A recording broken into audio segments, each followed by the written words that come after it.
கிருஷ்ணகிரி மாவட்டத்தில் நள்ளிரவில் கொட்டி தீர்த்த கனமழை. காவேரிப்பட்டினம் பகுதியில் சுமார் 200க்கும் மேற்பட்ட வீடுகளுக்குள் மழைநீர் புகுந்ததால் பொதுமக்கள் அவதி. கிருஷ்ணகிரி மாவட்டத்தில் கடந்த ஒரு வார காலமாக லேசானது முதல் மிதமான வரையிலான மழை அவ்வப்பொழுது பெய்து வருகிறது. இந்த நிலையில் நேற்று இரவு கிருஷ்ணகிரி உள்ளிட்ட 4 மாவட்டங்களில் கனமழை பெய்யக்கூடும் என வானிலை ஆய்வு மையம் தெரிவித்திருந்தது. அதன்படி காலை முதல் கிருஷ்ணகிரி மாவட்டத்தில் வானம் மேகமூட்டமாக காணப்பட்டது.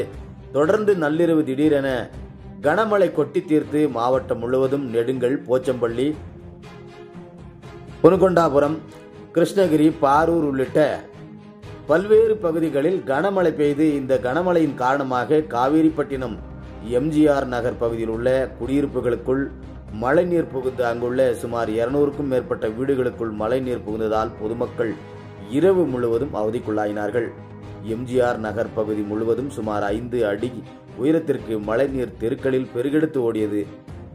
வடிகால் ஆக்கிரமிப்பு காரணமாக தற்பொழுது மழைநீர் வெளியேற்ற முடியாமல் சுமார் 2 அடி உயரத்திற்கு தெருவில் முழுவதும் சூழ்ந்த நிற்பதுடன் வீடுகளுக்கும் மழைநீர் தேங்கி நிற்கின்றது.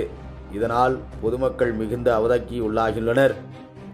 கிருஷ்ணகிரி மாவட்டத்தை பொறுத்தவரையில் கடந்த 24 மணி நேரத்தில் அதிகபட்ச நெடுங்கல் பகுதியில் 123 மில்லிமீட்டர் மழையும், போச்சம்பள்ளி பகுதியில் 97 மில்லிமீட்டர் மழையும், பொனுகொண்டாபுரம் பகுதியில் 95.20 மில்லிமீட்டரும் பதிவாகியுள்ளது. மாவட்டம் முழுவதும் மொத்தமாக 767.90 மில்லிமீட்டர் மழை பதிவான இந்த நிலையில் கடந்த 24 மணி நேரத்தில் சராசரியாக மாவட்டத்தில் 47.97 மில்லிமீட்டர் மழை பதிவாகியுள்ளது எனவும் தெரிய வருகிறது.